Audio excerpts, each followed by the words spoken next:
जय श्रीकृष्ण। ओं कृष्णं वंदे जगद्गुरुं। हरे कृष्ण कृष्ण कृष्ण हरे हरे, हरे राम राम राम हरे हरे। శ్రీమద్భగవద్గీత సప్తదశాధ్యాయం అనగా 17వ అధ్యాయం 1వ శ్లోకం. ఏ శాస్త్ర విధిముత్సృజ్య యజంతే శ్రద్ధయాన్వితాః తేషాం నిష్ఠా తు కా కృష్ణ సత్వమహోరజస్తమః.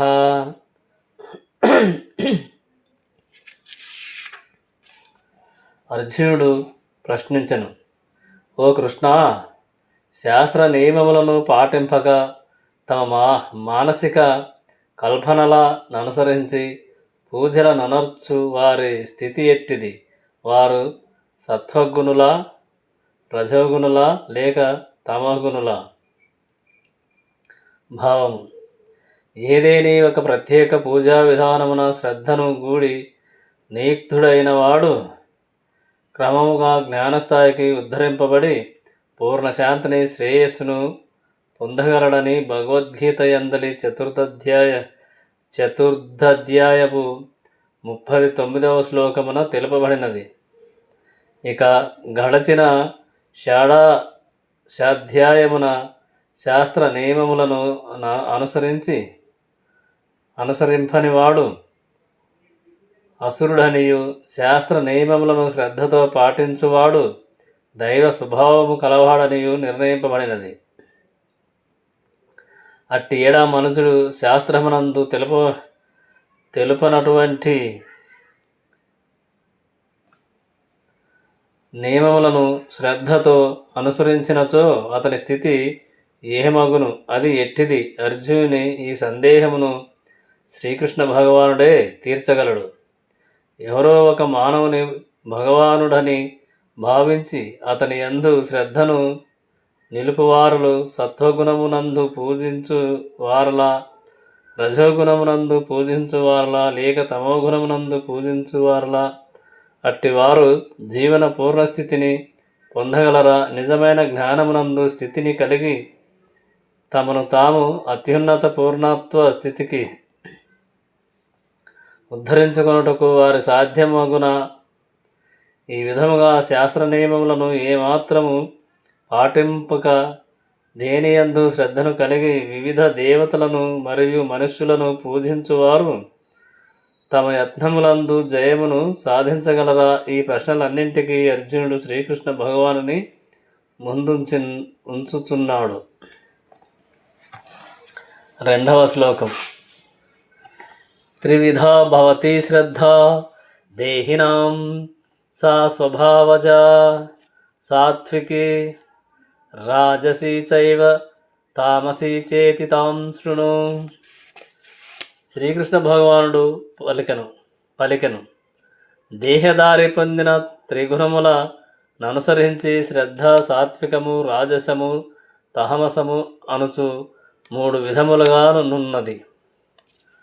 ఈ విషయమును ఇప్పుడు ఆలకింపము. భావము: శాస్త్రపు విధి నియమములను తెలిసియు బద్ధకము లేదా సోమరితనమున కారణముగా వానిని త్యజించువాడు ప్రకృతి గుణములచే ప్రభావితుడైనట్టివాడు పూర్వజన్మమున సత్వరజస్తమో గుణములలో తామనుభవించిన కర్మలను అనుసరించి జీవుల వర్తమానమున ప్రత్యేక గుణమును పొందుచుందురు. ప్రకృతి త్రిగుణములతో జీవునకు గల ఈ సాంగత్యము అనంతకాలముగా సాగుతున్నది. అట్టి ప్రకృతి సాంగత్వ కారణముగా జీవుడు గుణ సంబంధమును వివిధ స్వభావములను పొందుచుండును. కానీ అతడు ఆధ్యాత్మిక గురువు యొక్క సాంగత్యమును పొంది శాస్త్ర నియమబంధనలను పాటించినచో తన గుణ స్వభావమును మార్చుకొనగలడు. అనగా మనుజుడు క్రమముగా తమోగుణము నుండి సత్వగుణమునకు గాని రజోగుణము నుండి సత్వగుణమునకు గాని తన స్థితిని మార్చుకొనగలడు. సారాంశమేమనగా ఏదేని ఒక ప్రత్యేక గుణమునందలి గ్రుడ్డి నమ్మకము మనుషుని పూర్వస్థితికి గొనిపోలేదు. అతడు తప్పక ప్రతి విషయమును శ్రద్ధ మరియు తెలివితో గురువు సమక్షమున పరిశీలించవలసి ఉండును. ఆ విధముగా అతడు తన స్థితిని ఉన్నత గుణములకు మార్చుకొనగలడు. 3వ శ్లోకం. సత్వానురూప సర్వస్య శ్రద్ధా భవతి భారత, శ్రద్ధమయోనయం పురుషోయో యాశ్రద్ధః స ఏవ సః. ఓ భరత, మనుజుడు వివిధ గుణముల యందలి తన స్థితిననుసరించి తత్సంబంధమైన శ్రద్ధను పొందుచుండును. అతడు పొందిన గుణముల అనుసరించి అతడు ఒకానొక శ్రద్ధను కూడియున్నాడని చెప్పబడును. భావము: మానవుడు ఎటువంటి వాడైనను ఒకానొక శ్రద్ధను మాత్రం తప్పక కలిగి ఉండును. కానీ అతడు కలిగి ఉన్నట్టి గుణములను అనుసరించి అతని శ్రద్ధ సాత్వికము, రాజసికము లేదా తామసికమని భావింపబడును. ఆ విధముగా తన శ్రద్ధననుసరించి మానవుడు ఆ గుణమునకు సంబంధించిన వారితో సాంగత్యమును పొందుచుండును. కానీ వాస్తవమునకు పంచదశాధ్యాయమున వివరించినట్లు ప్రతి జీవుడు శ్రీకృష్ణ భగవానుని అంశయై ఉన్నాడు. తత్కారణముగా అతడు స్వతహా త్రిగుణములకు పరుడై ఉన్నాడు. కానీ అతడు తనకు శ్రీకృష్ణ భగవానునితో గల సంబంధమును మరచి బద్ధజీవమున భౌతిక ప్రకృతితో సంబంధమునకు వచ్చినప్పుడు త్రిగుణముల సంపర్కముచే తన బద్ధస్థితిని ఏర్పరచుకొనుచున్నాడు. అట్టి బంధనము వలన కలిగే కృత్రిమ శ్రద్ధ మరియు స్థితి ఎనునవి నిజమునకు భౌతికములే. అనగా జీవుడు వివిధ భావములను లేదా జీవిత పద్ధతులను కలిగి ఉన్నప్పటికీ సహజముగా నిర్గుణుడే.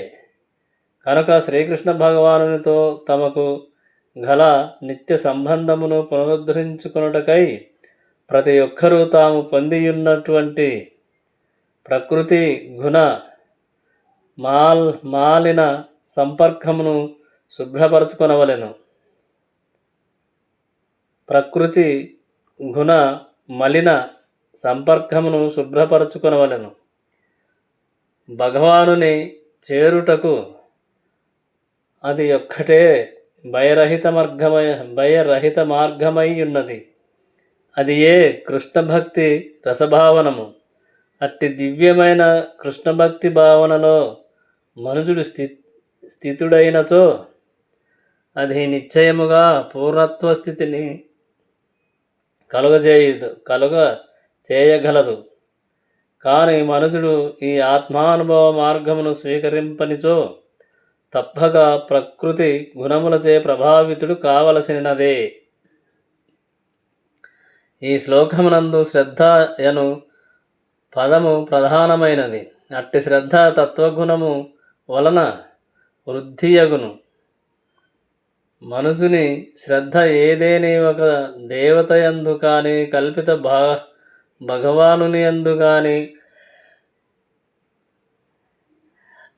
ఏదేని గుహాకల్పనమునందు కానీ ఉండవచ్చును. అతని దృఢమగు శ్రద్ధ భౌతిక సత్వగుణ కర్మల ఫలితమై ఉన్నది. కానీ బద్ధజీవనమునందు ఎట్టి కర్మయు సంపూర్ణముగా పవిత్రముగాక ఇతర గుణములతో మిశ్రమమై ఉండుట వలన శుద్ధ సత్వ గుణకర్మగా భావింపబడదు. దివ్యమైనటువంటి శుద్ధ సత్వమునందే శ్రీకృష్ణ భగవానుని నిజ తత్వమును మనుజుడు అవగతం చేసుకొనగలడు.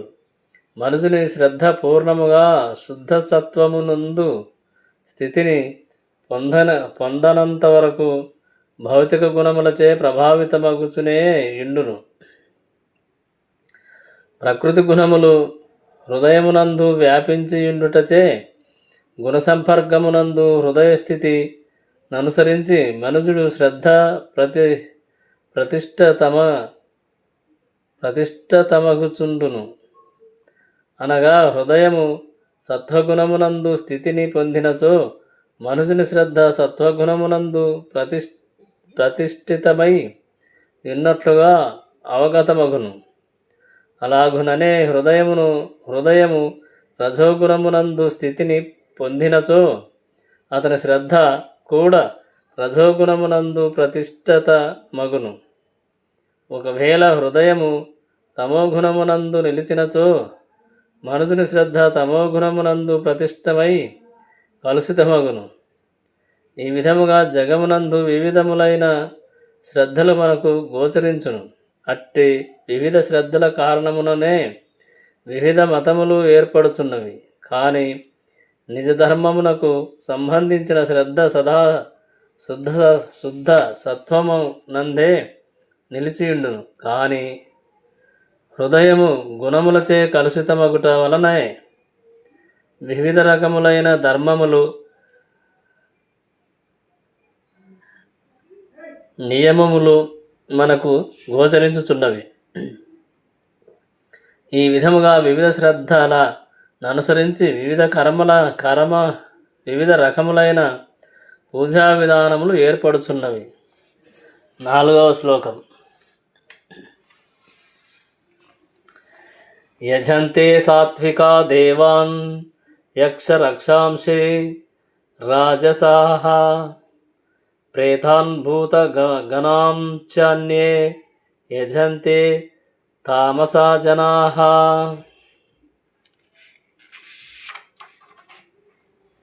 సత్వగుణమునందు నిలిచినవారు దేవతలను, రజోగుణమునందు నిలిచినవాడు యక్ష రాక్షసులను, తమోగుణమునందు నిలిచినవారు భూత ప్రేతములను పూజింతురు.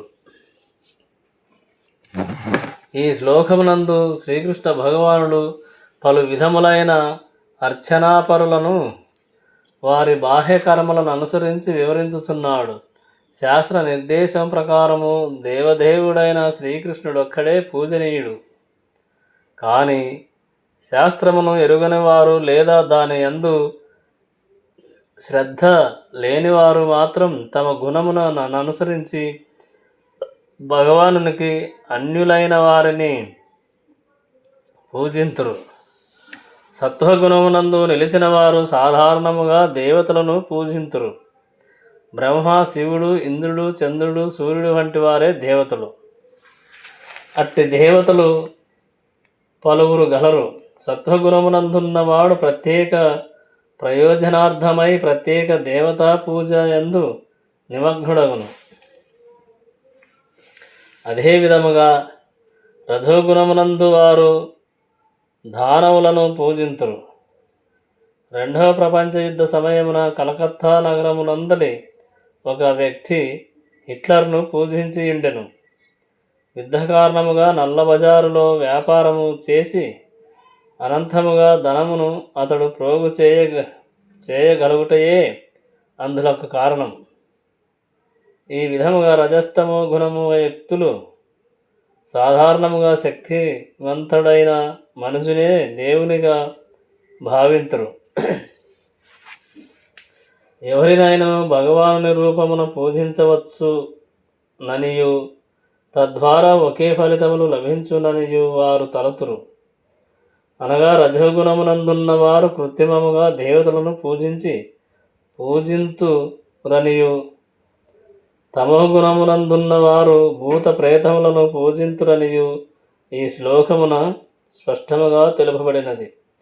కొన్ని మార్లు జనులు సమాధులను పూజింతురు. మైథునము కూడా తమోగుణ లక్షణమే. అదేవిధముగా మారుమూల గ్రామములలో భూతములను పూజించువారును కొందరుందరు.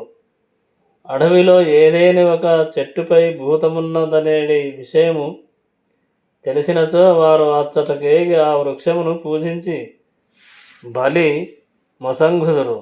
ఈ విషయమును మనం భారతదేశమున గాంచుచుందుము. ఇది సాధారణముగా నిన్ను జాతులందు గోచరించును. ఈ విధమైన పూజలన్నీయును భగవత్పూజలు కాజాలవు. శుద్ధ సత్వమునందు దివ్యముగా నెలకొనియున్న వారికే భగవత్పూజ నిర్దేశితమై ఉన్నది. కనుకనే శ్రీమద్భాగవతము 4:3:23 సత్వం విశుద్ధం వసు దేవశబ్దితం అని తెలుపబడినది. అనగా శుద్ధ సత్వమునందు నిలిచినవాడే దేవదేవుడైన శ్రీకృష్ణుని పూజింపగలడని భావము. సారాంశం ఏమనగా ప్రకృతి త్రిగుణ సంపర్కము నుండి సంపూర్ణముగా పరిశుద్ధులైన వారు మరియు ఆధ్యాత్మికముగా ప్రతిష్ఠితులైనట్టి వారు మాత్రమే శ్రీకృష్ణ భగవానునికి భక్తియుత పూజను వనరింపగలరు. నిరాకారవాదులు సత్వగుణము నందున్నట్టి వారుగా భావింపబడుదురు. వారు పంచోపాసకులు, అనగా వారు పంచ విధములైన దేవతలను పూజింతురు. అంతేగాక వారు విష్ణువును నిరాకార భావనలో జగమునందు అర్పింతురు. అనగా దేవదేవుడైన శ్రీకృష్ణుని విస్తారమైన విష్ణువును వారు తాత్విక భావనలో నిరాకారునిగా స్వీకరింతురు. కానీ నిరాకారవాదులు దేవుని రూపమును నమ్మిన కారణముగా విష్ణు రూపము కూడా నిరాకార పరబ్రహ్మము యొక్క మరొక అంశయని ఊహింతురు. అదేవిధముగా బ్రహ్మదేవుని వారు రజోగుణము యొక్క నిరాకార రూపముగా భావింతురు. ఆ విధముగా వారు కొన్ని మార్లు పూజార్హమగు పంచదేవతలను వర్ణించినను నిరాకార బ్రహ్మమే పరతత్వమని భావించుట వలన అంత్యమున సర్వదేవతా పూజలను విడిచివేయుదురు. సారాంశం ఏమనగా దివ్య స్వభావము కలిగిన భక్తుల సహచర్యము ద్వారా వివిధ గుణములు క్షాళితము కాగలవు. 5వ శ్లోకం 6వ శ్లోకం 5వ శ్లోకం అశాస్త్ర విహితం ఘోరం తప్యంతే ఏ తపోజనాః దంభాహంకార సంయుక్తాః కామ రాగబలాన్వితాః. 6వ శ్లోకం కర్షయంతః శరీరస్థం భూతగ్రామమచేతసః మాం చైవాంతః శరీరస్థం తాన్ విద్యాసురనిశ్చయాన్.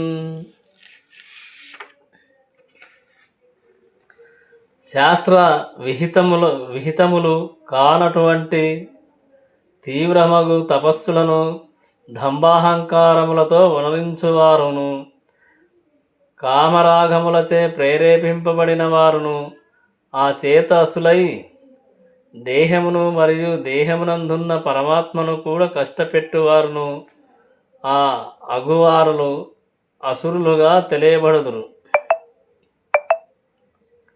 భావము శాస్త్రములందు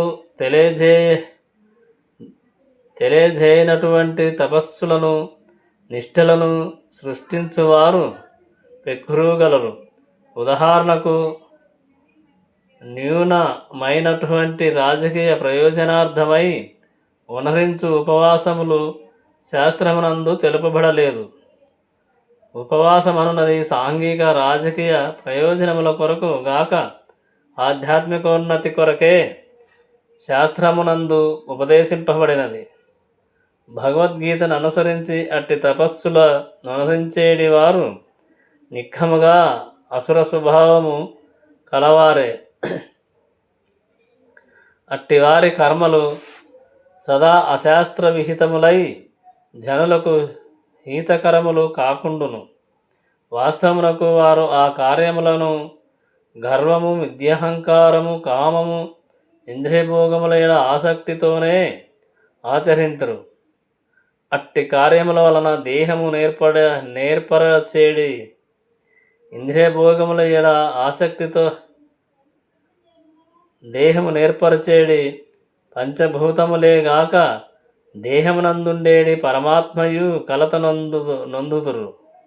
అంతేగాక రాజకీయ ప్రయోజనార్థమై వనరింపబడేడి అట్టి తపస్సు లేదా ఉపవాసములు ఇతరులను సైతం నిఖముగా కలత నందించును. అట్టి తపస్సులు వేదాధ్యయమున తెలుపబడలేదు. అసుర ప్రవృత్తి గలవారు ఆ విధానము ద్వారా శత్రువుని గాని ఎదుటి పక్షమును గాని బలవంతముగా తమ కోరికకు లొంగునట్లుగా చేసుకొందుమని తలచుతుందురు. కొన్ని మార్లు అట్టి తపస్సు ద్వారా మరణము సైతం సంభవించుచుండును.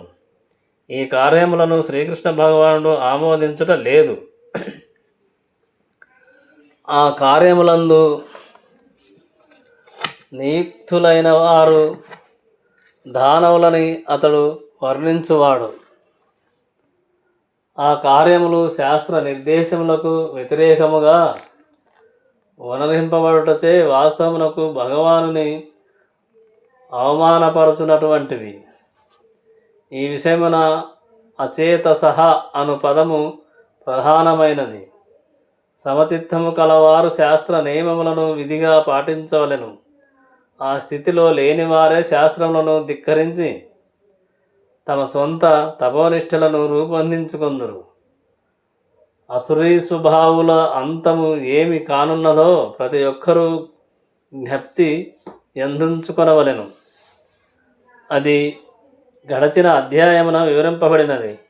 అట్టి వారిని దేవదేవుడు అసుర యోసులందే పడద్రోయును. తత్కారణముగా శ్రీకృష్ణ భగవానునితో తమకు గల సంబంధమును తెలియలేక వారు జన్మలలో దానవ గుణములతోనే జీవింతురు.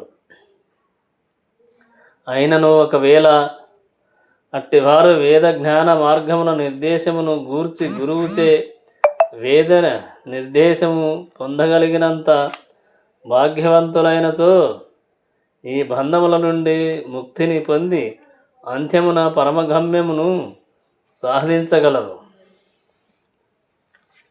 7వ శ్లోకం. ఆహారస్త్వసి సర్వప్య త్రిబోధో భవతి ప్రియః యజ్ఞస్తపస్తథా దానం తేషాం భేదమిమం శృణు. త్రిగుణములను అనుసరించి మనుషుడు భుజించు ఆహారము కూడా 3 విధములుగానున్నది. అట్లే యజ్ఞము, దానము, తపస్సులు కూడా 3 విధములుగానున్నవి. ఇప్పుడు వాటి నడుమగల భేదమును ఆలకింపము. భావము. ప్రకృతి త్రిగుణముల యందలి వివిధ స్థితులను అనుసరించి ఆహారము, యజ్ఞచరణము, తపస్సు, దానము లందు భేదములు గలవు. అవి ఎన్నడూనూ ఒకే స్థాయిలో వనరింపబడవు. ఏ కర్మలు ఏ గుణములో నిర్వహింపబడుచున్నవనేది విషయమును విశ్లేషణాత్మకముగా అవగాహనం చేసుకొనినవాడే వాస్తవమునకు బుద్ధిమంతుడు. అట్లుగాక అన్ని రకములైన ఆహారములు, యజ్ఞములు, దానములు సమానమనేయని భావించుచు భేదమును గాంచని వారులు మూఢులనబడుదురు. మనుషుడు తోచినదల్లా చేయుచునే పూర్ణత్వమును పొందవచ్చునని ప్రచారము చేయు ప్రచారకులు సైతం కొందరు గలరు. అట్టి మూఢ ప్రచారకులు శాస్త్ర నిర్దేశానుసారం వర్తించునటువంటి వారు కారు.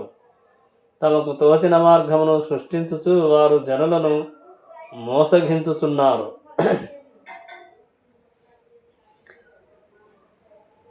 8వ శ్లోకం.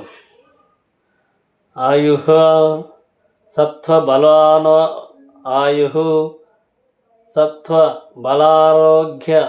సుఖప్రీతి వివర్ధనాః రస్యాః స్నిగ్ధాః స్థిరా హృద్యా ఆహారాః సాత్విక ప్రియాః. ఆయుః ప్రమాణమును పెంచునవి జీవనమును పవిత్రమునర్చునవి, బలమును ఆరోగ్యమును ఆనందమును తృప్తిని కలిగించునవి అగు ఆహారములు సత్వగుణ ప్రధానులకు ప్రియమైనవి. అట్టి ఆహారములు ధనపూర్ణములను, పుష్టికరములను, ఆరోగ్యకరములను, మనోప్రీతికరములను అయి ఇండును. 9వ శ్లోకం. కట్వం లవణ అత్యుష్ణ తిక్ష్ట రూక్ష విదాహీనః ఆహార రాజస్య శ్రేష్ఠ దుఃఖ శోకామయప్రదాః. మిక్కిలి చేదైనవి, అతి పులుపైనవి, ఉప్పుగా నున్నటివి, అతి వేడిగా అతికారమైనవి, ఎండినట్టి మంటను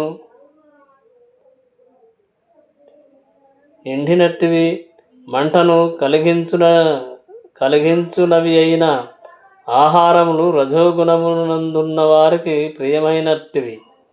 అట్టి ఆహారములు దుఃఖమును, క్లేశమును, రోగమును కలిగించును. 10వ శ్లోకం.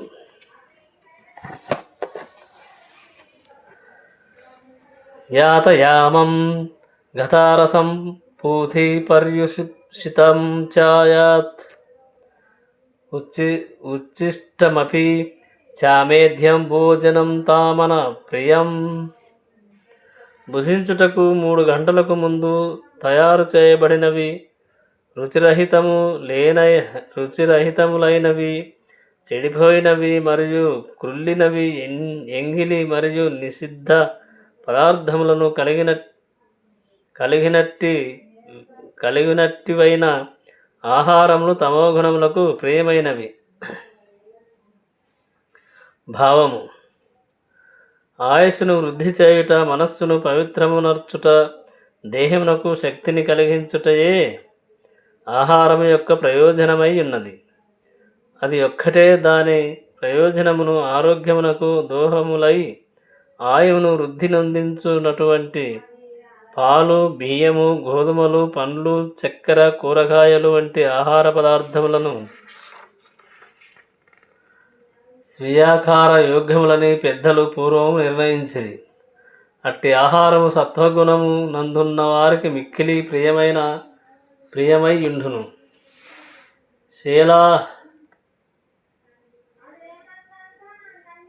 శేలాలు మరియు బెల్లపు ముడి పదార్థమైన మొలాసిస్ వంటివి స్వతః రుచికరములు కాకున్నను పాలు మరియు ఇతర ఆహార పదార్థముల మిశ్రమముచే రుచికరములు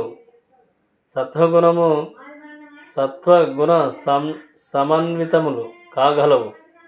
స్వతహా పవిత్రములైన ఈ పదార్థములు నిషిద్ధములైన మధ్యమాంసములకు మిక్కిలి భిన్నమైనవి. 8వ శ్లోకమున తెలుపబడిన స్నిగ్ధ పదార్థములకు మరియు జంతువులను చంపగా లభించేడి క్రొవ్వు పదార్థములకు ఎట్టి సంబంధము లేదు. క్రొవ్వు పదార్థములు అత్యంత ఉద్భాత ఆహారమైన క్షీరరూపమున లభించుచున్నవి. పాలు, వెన్న, మీగడ వంటివి జంతువు యొక్క క్రొవ్వును వేరొక రూపమున అందించుచున్నటువంటివి. అవి అమాయక జీవులను వధించు అవసరమును నివారించుచున్నవి. కానీ నిర్లక్ష్య కారణముననే జంతువులను వధించుట అనేడి కార్యము నిరాటంకముగా సాగుచున్నది. జీవనమునకు అవసరమైన క్రొవ్వు పదార్థములను పాల ద్వారా స్వీకరించుట నాగరిక పద్ధతి కాగా జంతువధ ఏనన్నది మిక్కిలి అనాగరికమై ఉన్నది. పప్పులు గోధుమలు వంటి ఆహారములందు మాంసకృత్తులు పుష్కలముగా లభించును. అతి చేదు, అతి లవణపూర్ణము, అతివేడి లేదా అతి కారము కలిగిన రజోగుణ ఆహారము ఉదరమున జీర్ణ రసములను తగ్గించి రోగమునకు కారణభూతమగును, అనగా అది దుఃఖమునే కలిగించును. తాజాగా లేనటువంటి ఆహారములే ముఖ్యముగా తమోగుణ ఆహారములుగా పరిగణింపబడును. భుజించుటకు 3 గంటలకు పూర్వము తయారు చేయబడిన ఈ ఆహారమును ఒక్క ప్రసాదము తప్ప తమోగుణ ఆహారముగానే భావింపబడును.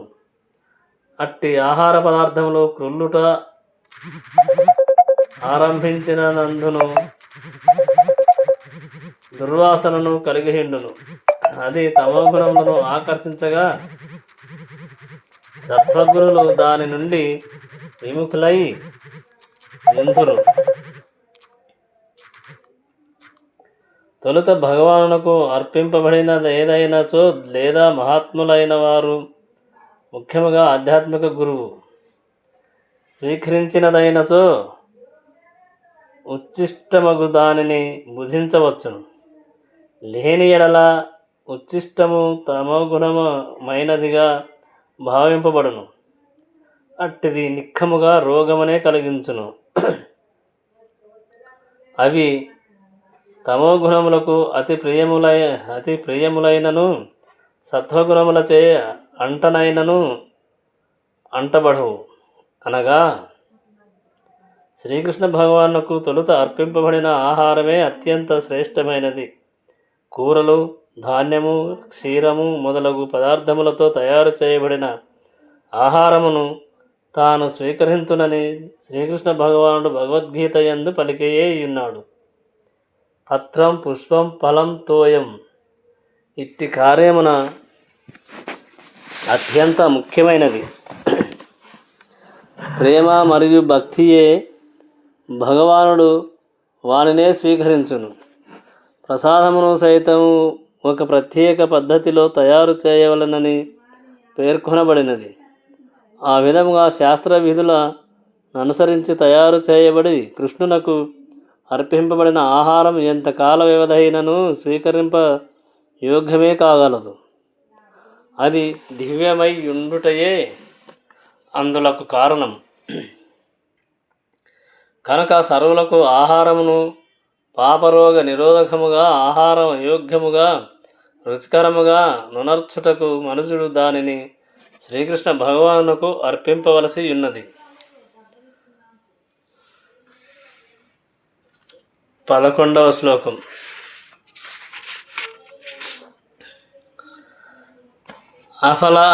అఫలాకాంక్షి బిర్యఘ్నో విదిదిష్టోయ యుజ్యతే యష్టవ్యమేవతి మనః సమాధాయ సాత్వికః.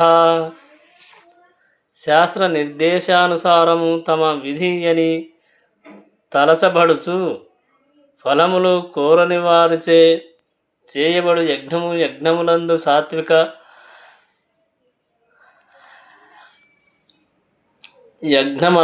ఎనబడును. భావము: ఏదేని ఒక ప్రయోజనమును మనస్సు నందుంచుకొని యజ్ఞమును నిర్వహించుట సర్వసాధారణ విషయము. కానీ యజ్ఞమును ఎటువంటి కోరిక లేకుండా చేయవలనని ఇచ్చట పేర్కొనబడినది. అది సదా స్వధర్మమనేది దృష్టితో చేయబడ దేవాలయములందు నిర్వహించబడు కార్యములను మనము ఉదాహరణముగా తీసుకొనవచ్చును. సాధారణముగా ఆ కార్యములన్నీయును ఏదేని ఒక భౌతిక ప్రయోజనము దృష్ట్యానే ఉనరింపబడుచుండును. కానీ అవన్నీయును సత్వగుణమునకు సంబంధించినవి కావు. కావున మనుషుడు స్వధర్మమనేది భావనలో మందిరమునకేగి భగవానునకు వందనములు నొసగి పుష్పములను ఆహార పదార్థములను సమర్పించవలెను. కేవలము పూజ నిమిత్తమే మందిరమున కేకుట వలన ప్రయోజనము లేదని కొందరు తలంతురు. కానీ భౌతిక ప్రయోజనార్థమై పూజలో ననర్చుటయు శాస్త్రములందు ఆదేశింపబడలేదు. అనగా కేవలము భగవానునకు వందనములు నొసగు నిమిత్తమే మందిరమున కేగవలెను. అది మనుజుని సత్వగుణ ప్రధానముగా చేయగలదు. కనుక శాస్త్ర విధులను ఆమోదించుట మరియు దేవదేవుడైన శ్రీకృష్ణునికి వందనము నొసగుట అనేటి కార్యములు ప్రతి నాగరిక మనుజుని ధర్మమై ఉన్నది. 12వ శ్లోకం. అభిసంధాయాతు ఫలం దంభార్థమాపి చైవ యత్ ఇజ్యతే భరతశ్రేష్టతం యజ్ఞం విద్ధి రాజసం. ఓ భరతశ్రేష్ఠుడా, ఏదేని ఒక భౌతిక లాభము కొరకు లేదా ఆడంబరము కొరకు నిర్వహింపబడు యజ్ఞము రజోగుణ ప్రధానమైనది అని ఎరుగుము. భావము. కొన్ని మార్లు యజ్ఞములు మరియు ఆచార కర్మలు ఉన్నత లోక ప్రాప్తి కొరకు లేదా ఈ జగమున ఏదేని భౌతిక లాభం కొరకు ఉనరించబడిచుండును. అట్టి యజ్ఞములు లేదా ఆచార కర్మలు రజోగుణ ప్రధానములైనవిగా భావింపబడును. 13వ శ్లోకం. విధిహీనమసృష్టాన్నం మంత్రహీనమదక్షిణం శ్రద్ధావిరహితం యజ్ఞం తామసం పరిచక్షతే. శాస్త్ర నిర్దేశముల ఎడ గౌరవము లేకుండా ప్రసాద వితరణము కానీ వేద మంత్రోచ్చరణము కానీ బ్రాహ్మణ దక్షిణాలు కానీ లేకుండా శ్రద్ధరహితముగా ఉనర్చబడు ఏ యజ్ఞమైనను తామసగుణ ప్రధానమైనదిగా భావింపబడును. భావము. తామసగుణ ప్రధానమైన శ్రద్ధ వాస్తవమునకు శ్రద్ధారహిత్యమే ఎనబడును. కొందరు ఏదేని ఒక దేవతను ధనలాభము కొరకై పూజించి తదుపరి ఆ ధనమును శాస్త్ర నిర్దేశములను లెక్క చేయక వినోదమందు ఖర్చు చేయుదురు. అటువంటి ధర్మకార్య ప్రదర్శనలు నిజమైనవిగా గుర్తింపబడవు. అవి అన్నీయును తమోగుణమును కూడినట్టివే. ఇవి కేవలం దానవ ప్రవృత్తిని కలిగించునే గాని మానవులకు హితకరములు కాజాలవు. 14వ శ్లోకం. దేవద్విజగురు ప్రాజ్ఞ పూజనం శౌచమార్జవం బ్రహ్మచర్యమహింసా చ శరీరం తప ఉచ్యతే. దేవదేవుడు బ్రాహ్మణులు ఆధ్యాత్మిక గురువు పూజనీయులైన తల్లిదండ్రులు మొదలగు వారిని పూజించుట శుచిత్వం సరళత్వం. బ్రహ్మచర్యము అహింస ఎనునవి శారీరక తపస్సుని చెప్పబడును. భావము. శ్రీకృష్ణ భగవానుడు ఇచ్చట వివిధ తపస్సులను నిష్ఠలను వివరింపనించి తొలుత దేహ సంబంధమైన తపోనిష్ఠలను వివరించుతున్నాడు. ప్రతి ఒక్కరూ దేవదేవునకు లేదా దేవతలకు పూర్ణులను యోగ్యులను అగు బ్రాహ్మణులకు గురువునకు తల్లిదండ్రుల వంటి పెద్దలకు వేదజ్ఞాన సారంగతుడైన వానికి గౌరవం ఒసగవలెను లేదా గౌరవం ఒసగుటను నేర్వవలెను. వీరందరూ నిక్కముగా సరైన గౌరవ మందవలసిన వారు. అంతేగాక మనుషుడు అంతర్బాహ్యముల శుచిత్వమును పాటించుచు వ్యవహారమున సరళత్వమును నేర్వవలెను. శాస్త్రమునందు తెలుపబడినటువంటి దానినెన్నడను అతడు ఆచరించరాదు. శాస్త్రమందు మైదున మన్నది వైవాహిక జీవనమునందు తప్ప అన్యముగా అంగీకరింపబడనందున అతడు అవైవాహిక సంబంధమును కలిగియుండరాదు. ఇది ఏ బ్రహ్మచర్యమనబడును. ఇది ఏ దేహ పరమై తపోనిష్టలు. 15వ శ్లోకం. అనుద్వేగకరం వాక్యం సత్యం ప్రియహితం చ యత్ స్వాధ్యాయాభ్యసనం చైవ వాజ్మయం తప ఉచ్యతే. సత్యమును, ప్రేమమును, హితకర్మమును, అనుద్వేగకరమును అగు వచనములను పలుకుట మరియు నిత్యము వేద పారాయణము చేయుట ఎనునవి వాక్కునకు సంబంధించిన తపస్సనబడును. భావము. ఇతరుల మనస్సు కలతపడు రీతిలో మనుషుడు ఎన్నడూను భాషించరాదు. కానీ ఉపాధ్యాయుడు మాత్రం శిక్షణ నిమిత్తమై తన విద్యార్థులతో సత్యమును పలకవచ్చును. అదే ఉపాధ్యాయుడు తన విద్యార్థులు కాని వారి ఎడ మాత్రం భిన్నముగా ప్రవర్తించవలెను. అనగా తాను వారి కలతకు కారణమైనచో అతడు వారితో సంభాషించరాదు.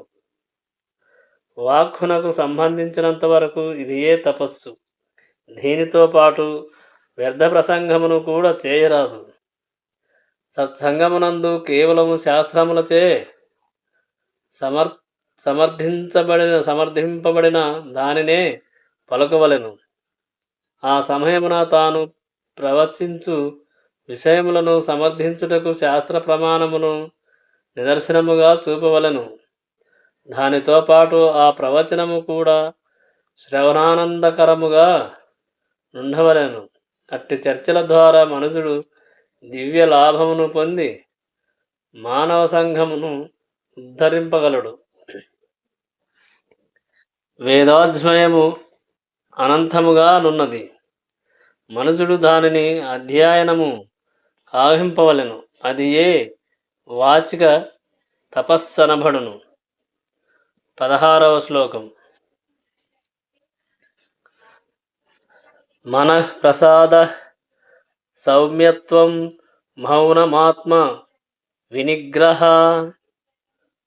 భవసంశుద్ధిరిత్యేతత్ తపో మానసముచ్యతే.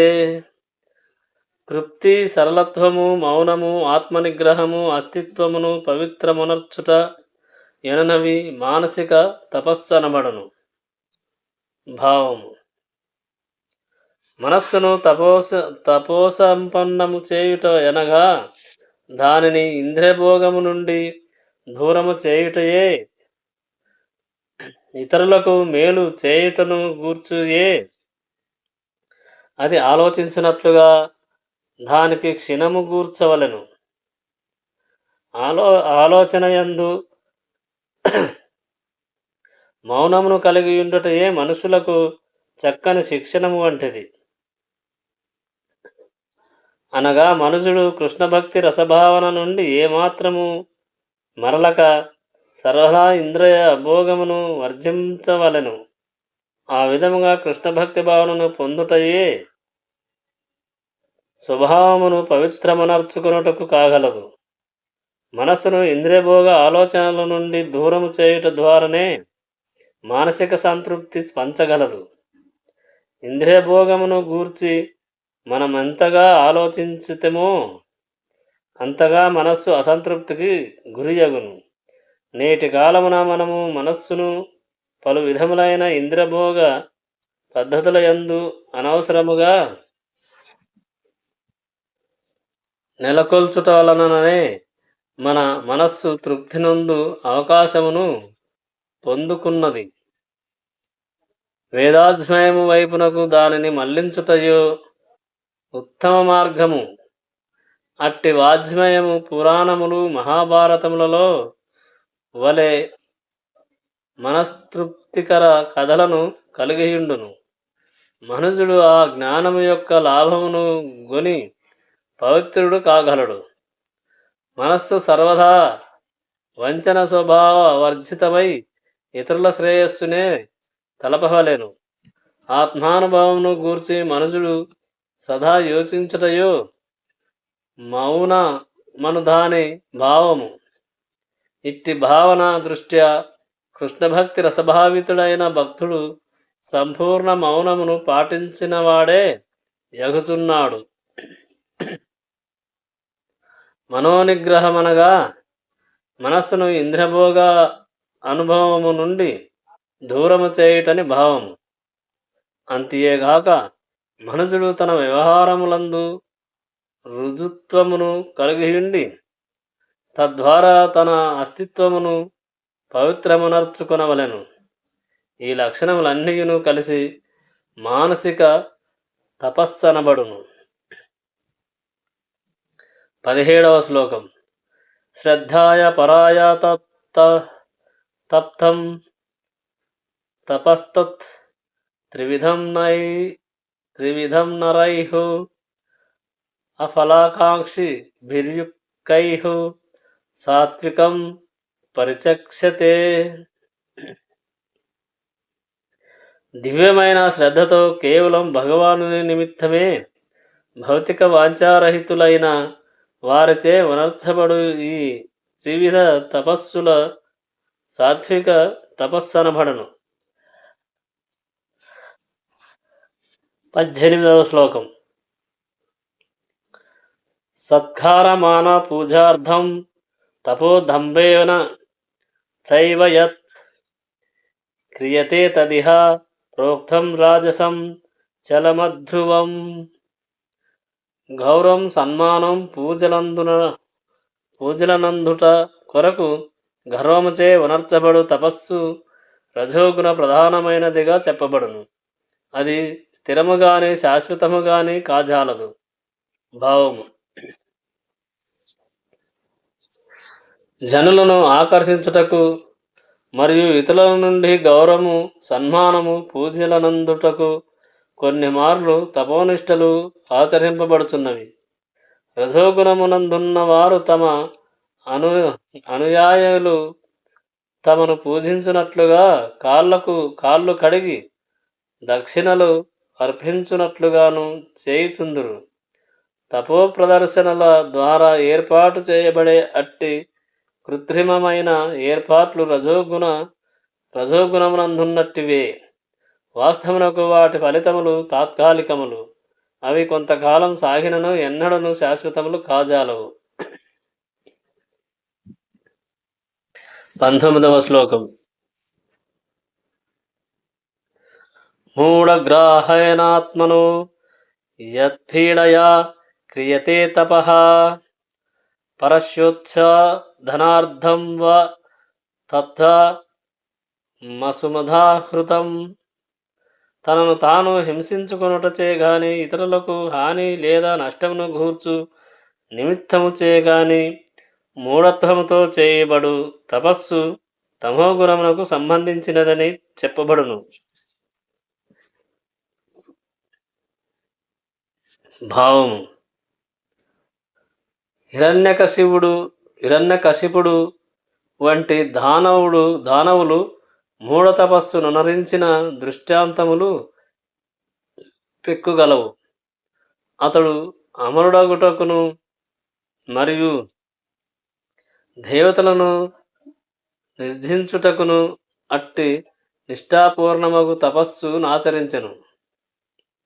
ఆ వరములకై అతడు బ్రహ్మదేవుని ప్రార్థించినను అంత్యమున దేవదేవునిచే సంహరింపబడెను. అసాధ్యమైన దాని కొరకు ఉనర్చబడే తపస్సు నిక్కముగా తమోగుణ ప్రధానమైనదే కాగలదు. 20వ శ్లోకం. దాతవ్యమితి యద్ధానాం దియతేనను పకారినే దేశే కాలే చ పాత్రే చ తద్ధానాం సాత్వికం స్మృతం. ప్రతిఫల వాంఛ లేకుండా సరైన ప్రదేశమున మరియు సరైన సమయమున తగినవానికి స్వధర్మమనేడి భావముతో ఉనర్చబడు దానము సత్వగుణమును కూడినదిగా భావింపబడును. భావము ఆధ్యాత్మిక కర్మలందు నియుక్తుడైన వానికి దానమొసగువలెనని వేదములందు ఉపదేశింపబడినది. విచక్షణారహిత దానము వాని యందు ఉపదేశింపబడలేదు. ఆధ్యాత్మిక పూర్ణత్వమే సర్వదా ప్రధాన ప్రయోజనమై ఉన్నది. కనుకనే దానమును తీర్థక్షేత్రమునందు కానీ గ్రహణ సమయములందు కానీ మాసాంతమున కానీ యోగ్యుడైన బ్రాహ్మణునకు గాని భక్తునకు గాని దేవాలయమునకు గాని వసగవలెనని ఉపదేశింపబడినది. అటువంటి దానమును ప్రతిఫలాపేక్ష రహితముగా వనరింపవలెను. ధనహీనులకు కొన్ని మార్లు కరుణా స్వభావముతో దానమొసిగినను దానము గ్రహించువాడు పాత్రుడు కానిచో అట్టి దానము ఆధ్యాత్మిక పురోగతికి దోహము కాజాలదు. అనగా విచక్షణారహిత దానము వేదములందు ఉపదేశింపబడలేదు. 21వ శ్లోకం. యత్తు ప్రత్యుపకారార్థం ఫలయుద్దిశ్య వా పునః ధీయతే చ పరిక్లిష్టం తద్దానం రాజసంస్మృతం. ప్రతిఫల వాంఛతో గాని సకామ ఫలవాంఛతో గాని అయిష్టతతో గాని వనరింపబడు దానము రజోగుణమును కూడినట్టిదని చెప్పబడును. భావము దానము కొన్నిసార్లు స్వర్గలోక ప్రాప్తి కొరకు గాని అతి కష్టముతోనూ మరియు ఎందుకు నేనీ విధముగా ఇంత ఖర్చు చేసి తిని ఎనేడి పశ్చాత్తాపముతో గాని ఉనరింపబడుచుండును. మరికొన్ని మార్లు అధికార విన్నపమును అనుసరించి మోహమాటముతో అది చేయబడుచుండును. ఇట్టి దానములన్నీను రజోగుణమునందు వసగబడినవిగా చెప్పబడును. అదే విధముగా పలు ధర్మ సంస్థలు వివిధ సంఘములకు దానము లొసగుచుండును. ఆ సంఘములందు ఇంద్రియభోగమే కొనసాగుచుండుట వలన అటువంటి దానములు వేదములందు నిర్దేశింపబడలేదు. కేవలము సాత్విక దానమే వాని యందు ఉపదేశింపబడినవి. 22వ శ్లోకం. ఆదేశకాలే యద్ధనామ పాత్రేభ్యశ్చ ధీయతే అసత్కృతమవజ్ఞాతం తథా మసుమదాహృతం.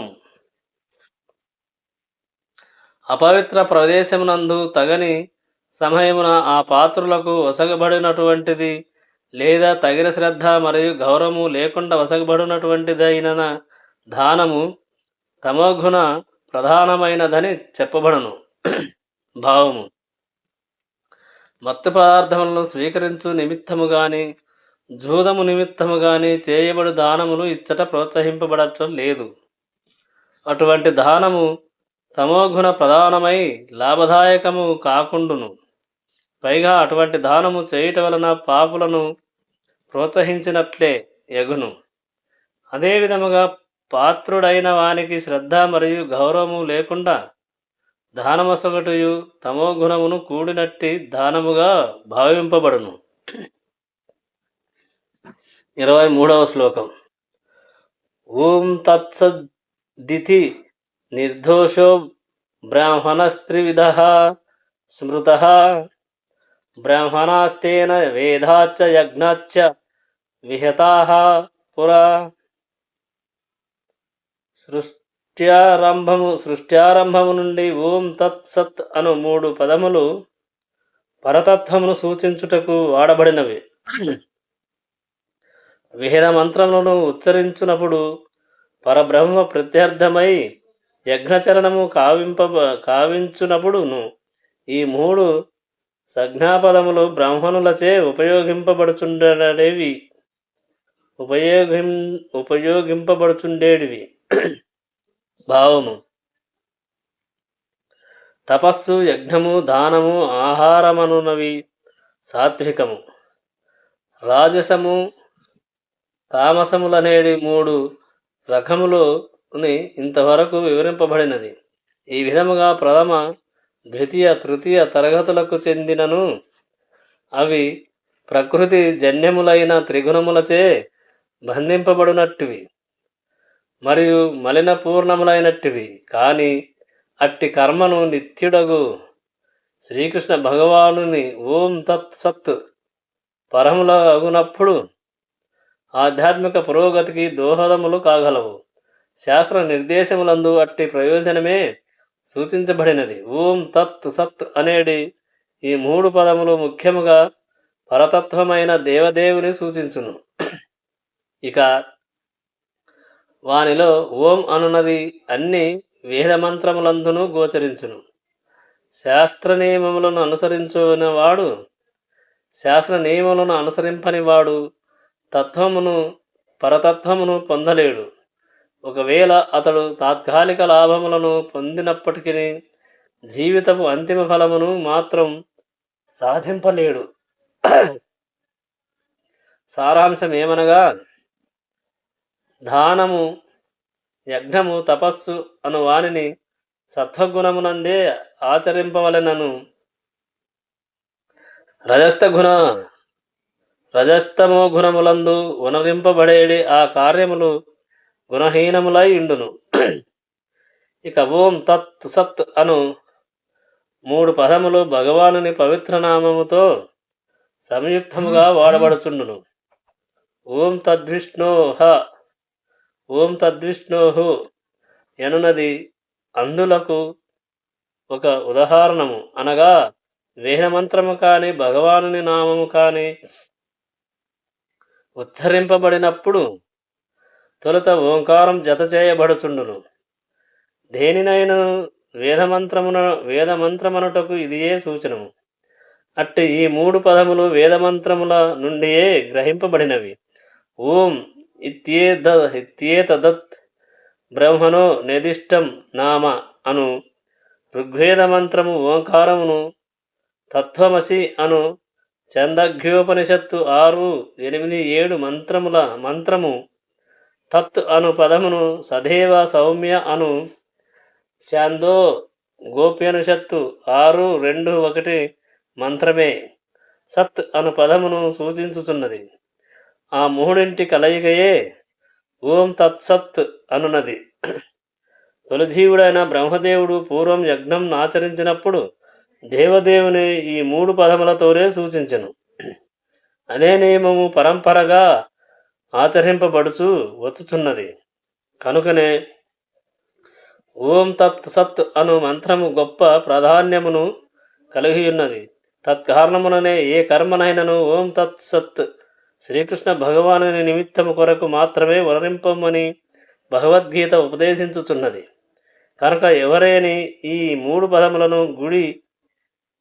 పదములను గూడి దానము, తపస్సు, యజ్ఞమును పునరించినచో కృష్ణ భక్తి భావనమునందు వర్తించువాడే యగును. మనుజుని భగవద్ధామునకు తిరిగి చేర్చు ఆధ్యాత్మిక కర్మలను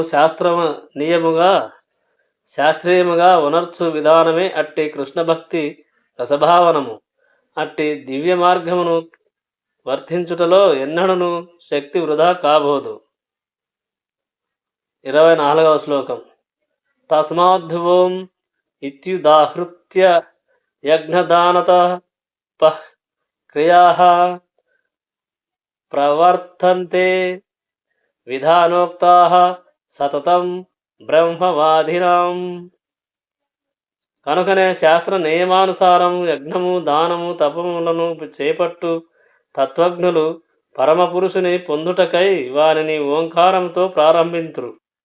భావము: ఋగ్వేదము 1:22-20 ఓం తద్విష్టోహు పరమం పదం అని పలుకుచున్నది. అనగా విష్ణు పాదపద్మములే దివ్యభక్తికి స్థానములు. దేవదేవుడైన శ్రీకృష్ణుని కొరకు ఉనర్చబడు ఏదైనను కర్మలయందు సంపూర్ణత్వమును నిశ్చయముగా సిద్ధింపజేయును. 25వ శ్లోకం. తదిత్య నభిసంధాయ ఫలం యజ్ఞతపః క్రియాః దానక్రియశ్చ వివిధాః క్రియంతే మోక్షకాంక్షిభిః. పదమును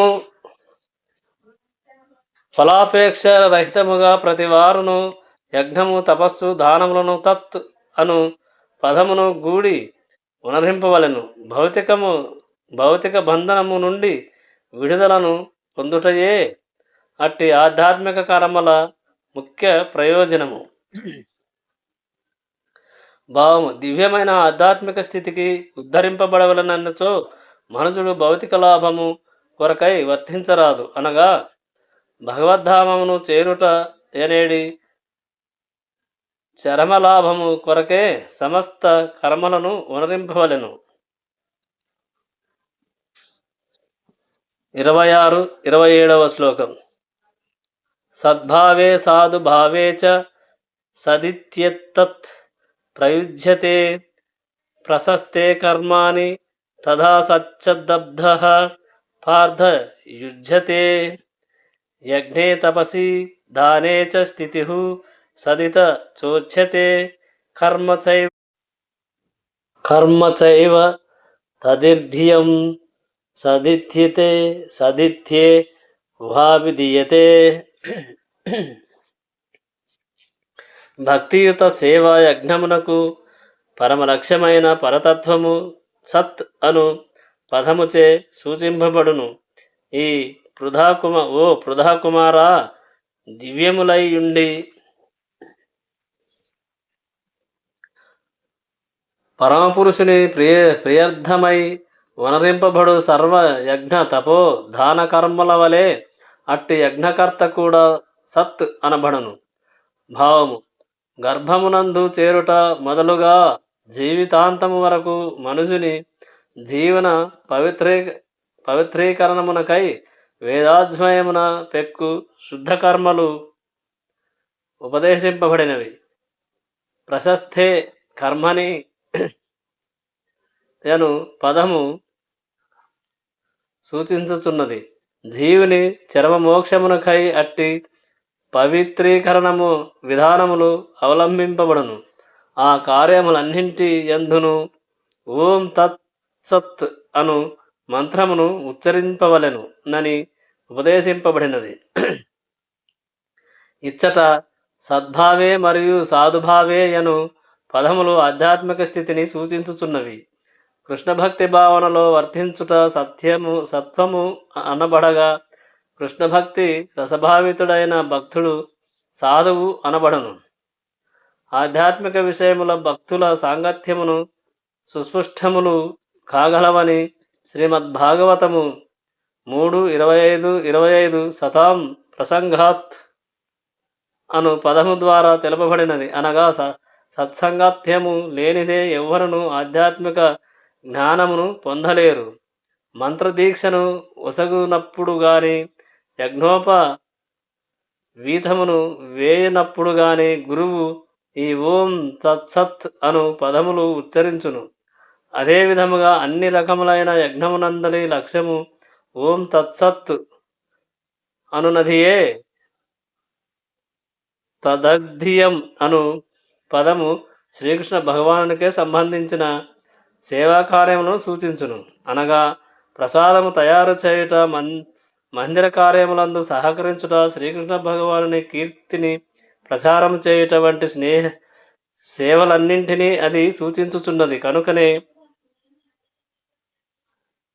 కనుకనే కర్మలను పూర్ణమునర్చి సర్వమును సమగ్రమునర్చు నిమిత్తమై ఈ దివ్యములైన ఓం తత్సత్ అను పదములు పలు రీతుల ఉపయోగింపబడుచుండును.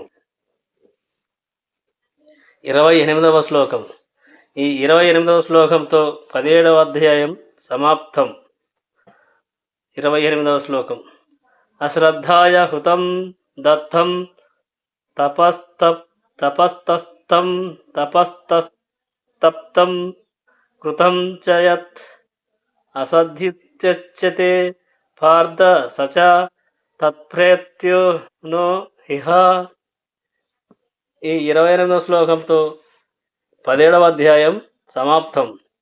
ఓ పార్థ, పరమపురుషుని యందు శ్రద్ధ లేకుండా ఉనర్చునటువంటి యజ్ఞము, దానము లేదా తపస్సు అనునది అశాశ్వతమైనది.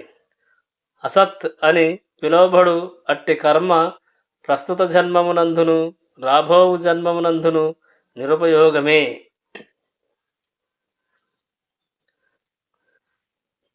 భావం. ఆధ్యాత్మిక లక్ష్యమనున్నది లేకుండా ఉనర్చబడునది ఏదైనను వాస్తవమునకు వ్యర్థమైనదే. అట్టి కర్మ యజ్ఞమైనను దానమైనను నిరుపయోగమని కాగలదని శ్రీకృష్ణుడు తెలిపెను. ఈ అధ్యాయము ఇంతటితో సమాప్తం. రేపటి వీడియోలో 18వ అధ్యాయం, అష్టాదశాధ్యాయము. ఓం కృష్ణం వందే జగద్గురుం. జై శ్రీకృష్ణ. హరే కృష్ణ హరే కృష్ణ, కృష్ణ కృష్ణ హరే హరే, హరే రామ రామ రామ హరే హరే. ఈ భగవద్గీతను మీరు తెలిసిన వారికి కొంతమందికి జ్ఞానమును పంచుము. జై శ్రీకృష్ణ.